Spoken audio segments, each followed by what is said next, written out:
Hey everybody, I'm Secular Spirit, and I thought it'd be fun to go over some of the most common criticisms I've received from theists in the past couple years that I've been openly criticizing Islam and other religions on social media. So these are criticisms, or you might even just call them accusations, that ex-Muslims like myself receive all the time in our personal lives, on social media, or sometimes even both. And the one recurring theme in all of these criticisms is that they dismiss us without actually addressing the content of our arguments against Islam and other religions. Instead, they focus on assumptions about who we are and what our motivations must be.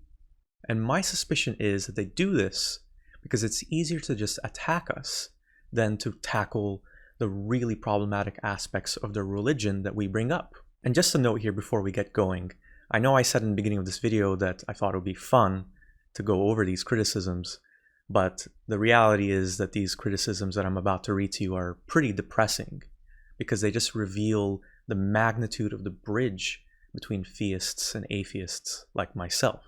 Because they display the magnitude of the challenge that atheists face in conveying why they left their religions and why they find them so problematic. So at the very least, maybe this is just my attempt to find something to laugh about while I just deal with this barrage of criticism that just comes my way on an almost daily basis.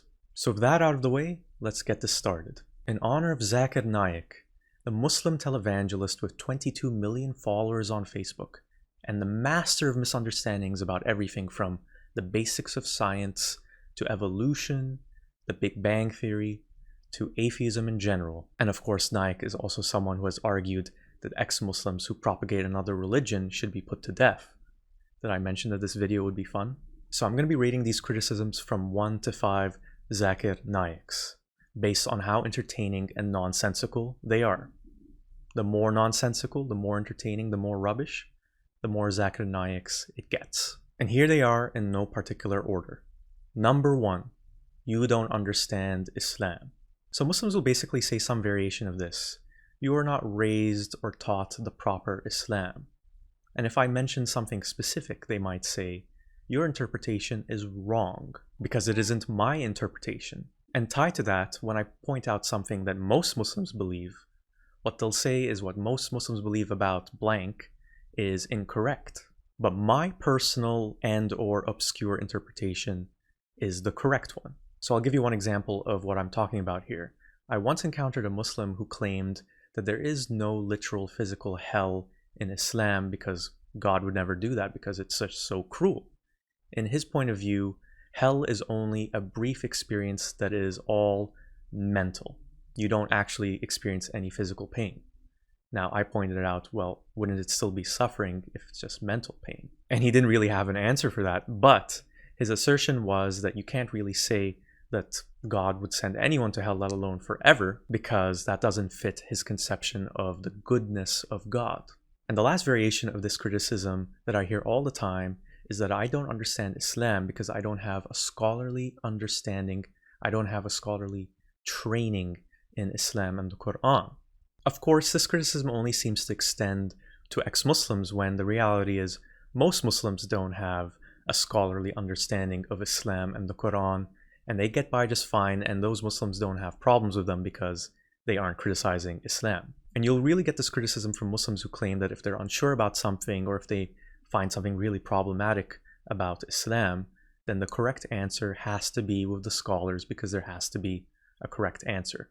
It couldn't possibly be that Islam is in the wrong or that it's man-made and made by flawed human beings. So because I get this one all the time and it's just so annoyingly dismissive, I'll only give it 2 Zakir Naiks out of 5.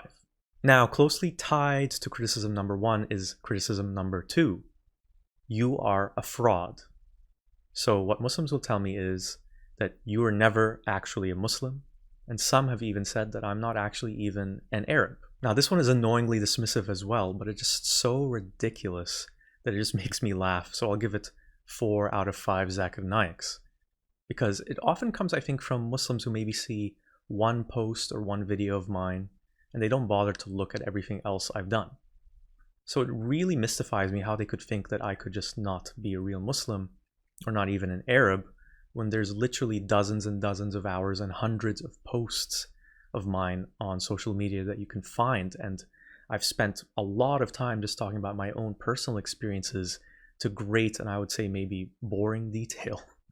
And I get it that you can't necessarily trust everything you see on the internet, but I feel like I've earned something from the consistency of my message and for how long I've been doing this, and the fact that I'm revealing my face to talk about all this stuff when it does come with a certain risk to me. So it makes me want to ask these Muslims, if you think I'm a fraud, that I'm not actually a former Muslim, and that I never was a Muslim, then why am I doing all this? And this leads me to perhaps my favorite criticism.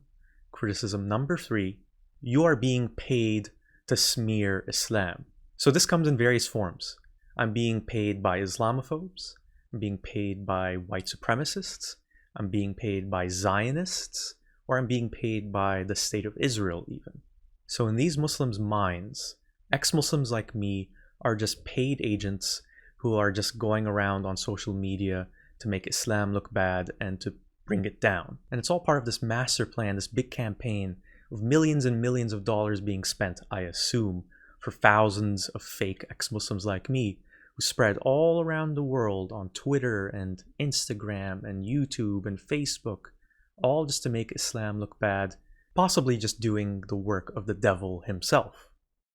So this one, I have to give it 5 out of 5 Zakir Naiks, because it really is just built on nothing but rumor and fantasy. And the main thing I want to point out is that if I was doing this for money, it would be much more lucrative to promote Islam rather than criticize it. I wouldn't have to use a fake name.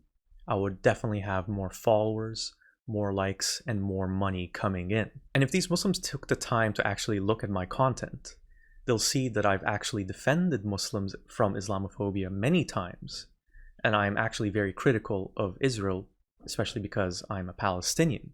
And I do think that racist white supremacist attacks on Muslims are a real thing. But most importantly, I want to help Muslims. When I criticize Islam, I focus on the ideas of Islam and how they create problems. My target isn't the Muslims themselves. So if I was a paid agent of the Zionists or even of the devil himself, I'm probably not doing a very good job. Number 4, you know deep down that Islam is true, but you just want a blank. And you can fill in blank with all sorts of things here. You just want to have orgies, you just want to get drunk every day, you just want to do drugs, you just want to steal and lie. I'll only give this one Zakir Naik because the negativity of these assumptions about me are just astounding. Not only do they dismiss my critiques of religion as a cover of my true actual faith, which is something you'll find in caricatures of atheists, for example, in the infamous Christian movie God's Not Dead and its depiction of the atheist professor who hated God because his mother died of cancer. So not only am I lumped in with this atheist professor from God's Not Dead, they also assume the worst about me as a person. The only conceivable reason I would leave Islam and criticize it is because I want to sin and do all these terrible, horrible, selfish things. And this leads me directly to criticism number 5. You left Islam because you're gay. Now I'm going to give this one 5 out of 5 Zakir Naiks, and I'm just astounded and amazed that I've gotten this so-called criticism more than once. And it usually comes when I say something in defense of the LGBTQ community and when I criticize the abuse that this community receives from Muslims. Now, reveal something about these Muslims that this is considered a legitimate attack, a legitimate critique. What if I was gay? Then what? What if I did get abused by Muslims because I was gay and I left because of that abuse? I'd say that's a good reason to leave, wouldn't you? But sadly, the Muslim perspective often goes something like this. If you're gay, then you're mentally ill, as Zakir Naik himself has famously said. You start intermingling with the opposite sex very freely. You have many girlfriends, have many mistresses, sleep with 20, 30, 40, 50 girls. Then you get tired, then you want something different. That's how it is a psychological disorder. You've been corrupted by the West, you've been seduced by the devil, or all of the above.